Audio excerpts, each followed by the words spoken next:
تو بہرحال قوموں کو پھر ہلاک کیا جاتا تھا.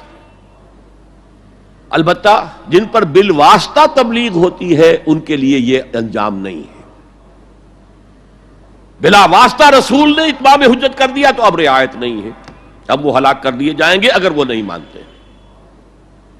تو اب یہ ہے کہ یہ امت محمد صلی اللہ علیہ وسلم شہداء علی الناس، یہ سورہ بقرہ میں کہا، اور کنتم خیر امت اخرجت للناس، تم بہترین امت ہو جو نکالی گئی ہے، برپا کی گئی ہے لوگوں کے لیے. تمہارا کام کیا ہے؟ تأمرون بالمعروف وتنہون عن المنکر وتؤمنون باللہ، نیکی کا حکم دیتے ہو، بدی سے روکتے ہو، اور اللہ پر ایمان پختہ رکھتے ہو. لیکن یہ تو صورت ہو گئی تھی حضور کے زمانے میں امت مسلمہ کی، لیکن یہ صورت دائم تو نہیں تھی، ہمیشہ رہنے والی تو نہیں تھی. ہر کمال راہ زوالے، ہر کمال کو زوال سے دوچار ہونا پڑتا ہے. امت مسلمہ پر بھی زوال آیا. سب سے پہلے دوبارہ ملوکیت قائم ہو گئی، جاگیرداریاں قائم ہو گئی، سرمایہ داری. جانتا ہوں میں یہ امت حامل قرآن نہیں ہے، وہی سرمایہ داری بندہ مومن کا دین. اب اس صورت میں کیا کیا جائے؟ امت تو بھول گئی. امت کو یہ یاد ہی نہیں کہ ہمیں تو دنیا والوں کو تبلیغ کرنی تھی، دنیا کو سمجھانا تھا، دنیا کو بتانا تھا، ان پر اتمام حجت کرنا تھا، ان تک دعوت و تبلیغ کا حق ادا کرنا تھا. امت تو بھول گئی اپنے گلچھروں میں، اپنے عیش میں. جسے حدیث نبوی میں کہا گیا ہے ملکن اعظم، کٹ کھنی ملوکیت خلافت راشدہ کے بعد جو آئی ہے.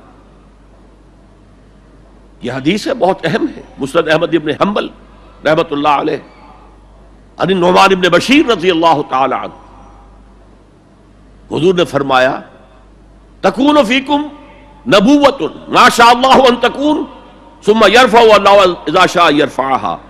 نبوت تمہارے مابین موجود رہے گی جب تک اللہ چاہے گا کہ موجود رہے، پھر اللہ اس نبوت کو اٹھا لے گا جب چاہے گا. یعنی میں موجود رہوں گا تمہارے مابین جب تک اللہ چاہے گا، پھر اللہ مجھے اٹھا لے گا، میرا انتقال ہو جائے گا.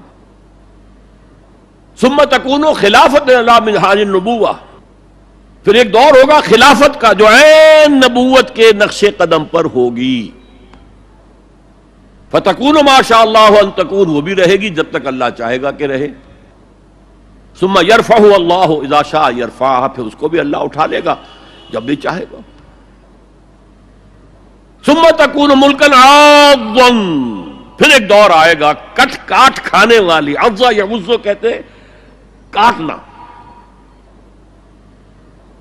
پھر وہ کاٹ کھانے والی ظالم حکومت، ملوکیت، ملکن ملوکیت کا دور آ جائے گا. اب جب یہ دور آ گیا تو اب اس کا علاج کیا ہے؟ اور وہ دور گھٹتے گھٹتے گھٹتے گھٹتے جہاں تک بات پہنچ گئی ہے، یقیناً ہم سے تو بہت بہتر معاشرہ تھا بنو امیہ کے دور کا. لیکن یہ کہ اب ہم کہاں پہنچ گئے، سرے سے یاد ہی نہیں کہ ہمارا یہ کوئی فرض منصبی ہے، شہادت علی الناس کوئی ہماری ذمہ داری ہے، ہم مسئول ہوں گے اللہ کے ہاں. احساس ہی نہیں. اپنی روٹی، اپنی دال، یا اپنا مرغ پلاؤ متنجن جو بھی ہو، اپنا مکان، اپنی کوٹھی، اپنا محل، اپنی کار، اس کا نئے سے نیا جو ہے ماڈل، ساری ہماری سوچ تو ان چیزوں کے گرد ہے. کس کو یاد ہے کہ بحیثیت امت ہمارا فرض کیا تھا؟ اس حال میں کچھ لوگ تو ہونے چاہیے جو ہوش میں آئیں. یہ ہے وَلْتَكُمْ مِنْكُمْ أُمَّةٌ. جب پوری امت سو جائے تو امت ودن امت قائم کی جائے. ایک بڑی امت ہے امت محمد جو بالفعل امت کی حالت میں نہیں ہے، جو وحدت امت کا سب سے بڑا خودی خواہ ہے. اس کا قول میں آپ کو سنا چکا ہوں. At present there is no Muslim ummah. Instead we have a number of Muslim nations. And today we have a number of Muslim countries. That's all. امت کہاں ہے؟ لیکن اسے آپ کہتے ہیں party with in party, state with in state, امہ with in امہ. جو لوگ جاگ جائیں، جنہیں ہوش آ جائے، جنہیں اپنی ذمہ داری کا احساس ہو جائے، وہ جمع ہو کر ایک امت کی شکل اختیار کریں. وہ اس مغالطے میں تو نہ ہے کہ صرف ہم مسلمان ہیں باقی کافر ہیں، معاذ اللہ ثم معاذ اللہ ثم معاذ اللہ، یہ بہت بڑا فتنہ ہے۔